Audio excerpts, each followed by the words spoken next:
Assalamualaikum warahmatullahi wabarakatuh.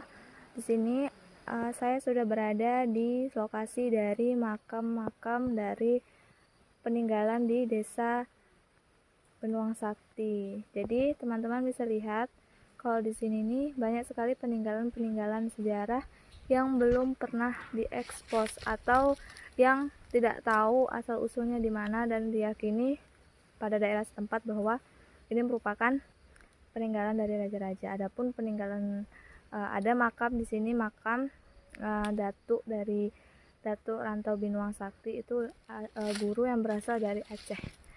Berikut ini videonya.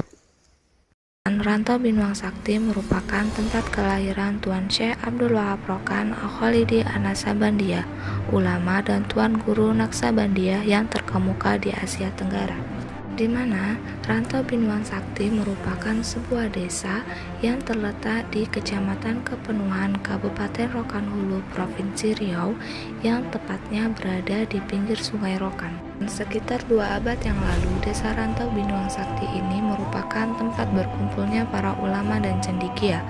Hal ini berdasarkan buku sejarah perjuangan Sultan Muhammad Zainal Abidin menentang kolonial Belanda di Rokan pada tahun 1887 sampai 1916, menyebutkan bahwa dahulu Raja ke-15 Sultan Abdul Wahid mendirikan istana darurat di Rantau Binuang Sakti karena beliau tidak lagi menjadi Raja Tambusai dan melarikan diri karena perlawanan Belanda. Karena pada saat itu daerah ini tidak memiliki raja, maka diangkatlah Muhammad Zainal Abidin sebagai Raja ke-15 Tambusai yang berkedudukan di Istana II Rantau Kasai. Namun sayangnya, Muhammad Zainal Abidin ditahan Belanda dan meyakini bahwa Belanda menghancurkan perkampungan ini, sehingga hanya sisa-sisa peninggalan yang ada. Untuk bangunan bahkan istana darurat yang dibangun oleh Sultan Abdul Wahid sudah tidak ada sama sekali. Yang pertama yaitu makam Tuan Guru Abdul Halim Tambusai, di mana Abdul Halim Tambusai merupakan guru mengaji Syekh Abdul Wahab Rokan saat awal belajar mengaji di Rantau Binuang Sakti. Dengan Tuan Abdul Halim ini, Abdul Wahab Rokan mengenal dasar-dasar mengaji semasa anak-anak. Tidak hanya menjadi objek wisata religi sejarah saja, tetapi banyak sekali peziarah yang mengunjungi makam ini untuk berdoa. Informasi mengenai kapan meninggal dan lahirnya Tuan Guru Abdul Halim Tambusai belum diketahui sampai sekarang. Kedua adalah makam Datuk Rantau Binuang Sakti. Datuk Rantau Binuang Sakti merupakan seorang guru asal Aceh yang datang dengan tujuan mengembangkan ajaran agama Islam. Nama asli beliau adalah Said Habib, di mana Datuk Rantau Binuang Sakti ini merupakan gelar yang diberikan oleh masyarakat daerah tersebut karena beliau sangat berperan dan berpengaruh dalam menyebarkan ajaran agama Islam di Rantau Binuang, khususnya di Luhak Kepenuhan. Kuburan ini sering dijadikan tempat ziarah oleh masyarakat yang berkunjung ke lokasi ini. Kita dapat menemukan makam Raja Rantau Binuang Sakti atau bernama makam Sultan Abdul Wahid, di mana semasa hidupnya Sultan Abdul Wahid ini merupakan raja yang ada di Rantau Binuang Sakti. Tak jauh dari lokasi pemakaman terdapat satu benda yang aneh, yaitu batu pilar yang kabarnya dibangun Belanda. Di tengah batu pilar ini ada lubang yang tertutup semen. Kabarnya dalam batu pilar ini tersimpan peta dan uang emas. Sampai saat ini belum ada yang bisa membuka lubang di dalam batu pilar tersebut.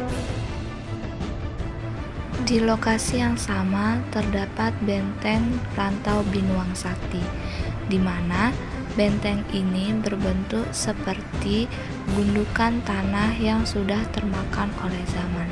Diyakini bahwa dahulu setelah Muhammad Zainal Abidin ditahan Belanda, banyak yang meyakini bahwa Belanda menghancurkan perkampungan ini, sehingga hanya sisa-sisa peninggalan yang ada, dan untuk bangunan bahkan istana darurat yang dibangun oleh Sultan Abdul Wahid dan Zainal Abidin semasa hidup sudah tidak ada sama sekali.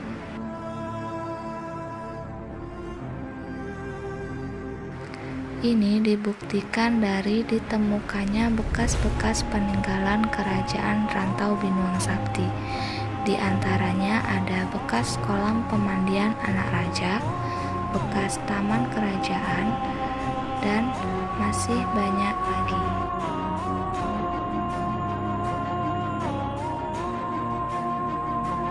Untuk jejak peninggalan yang lain pada masa Syekh Abdul Wahab Rokan adalah ada batu bekas tapak Syekh Abdul Wahab Rokan mencuci kaki saat berwudu. Batu tersebut masih ada di lokasi. Tak jauh dari bekas tapak Syekh Abdul Wahab Rokan, ada bekas pohon gaharu yang digunakan Syekh Abdul Wahab Rokan untuk berceramah di atas tunggul pohon tersebut. Belakangan dibangun dalam bentuk replika yang terdapat di depan kantor desa Rantau Binuang Sakti. Kesan yang muncul bahwa bekas perkampungan ini merupakan kampung yang makmur. Agaknya perkampungan ini ditinggalkan oleh orang-orang disebabkan Muhammad Zainal Abidin sebagai raja ke-16 Tambusai ditahan Belanda.